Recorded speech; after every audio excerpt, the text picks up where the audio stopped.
It's been a long time since I first heard the term revision. A really long time.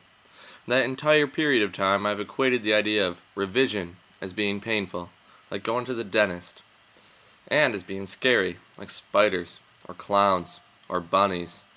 But why is this? And does it really have to be that way? It's time to rethink our philosophy of revision. First of all, as Barry Gilmore puts it, revision does not mean fixing mechanical errors. Instead, it is a process of revisiting and in turn recreating an entire work. Focusing on fixing grammar is in large missing the point. It makes the process strenuous, at times painful, and does little to improve the overall value of the writing.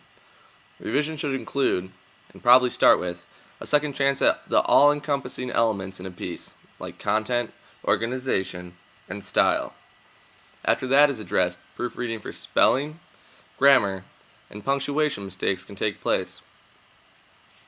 Let's try not to make the grammar mistake, molehills, into the I hate writing mountains, but instead focus on the big stuff.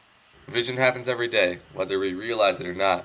Every time you tell and retell a story you are revising, or probably should be revising. Allow me to give myself as an example. I'm a self-proclaimed fishing geek, and as my grandpa constantly tells me, all fishermen are liars. While this may be close to the truth, I prefer to think of it differently. I think of us as storytellers, or in a larger sense, writers, and I don't think line is the most appropriate term. As a Knight's Tales version of Geoffrey Chaucer proclaims, I'm a writer, I give the truth scope. Here's how I go through my revision process every day. After a long day out at the water, when I finally get back to the boat launch, it's inevitable that somebody will ask me how I did. And at first I usually stick to the truth, which unfortunately goes like this sometimes. I had a couple hits, but I didn't catch any. On my way home, I have time to revise my story. When my neighbor asks how I did, I tell him, man, the guy in the boat next to me pulled in a huge one. Must have been 10, 20, maybe even 30 pounds. But me? Nothing. That monster must have scared him off. Still not completely satisfied with my story? My roommate asks. I revise again. Tell him the improved version. Man, the day started slow, just a couple of small ones. When I switched to that little bluegill crank, the one that I whittled last year, man, action heated up right away. First casting, bam! 3.5 pound bass. My adrenaline was pumping, so I cast it again and bam! 31.5 inch pike slammed it. Figured it wouldn't get any better than that, so I fished for dinner for a little while and caught a big mess of gills.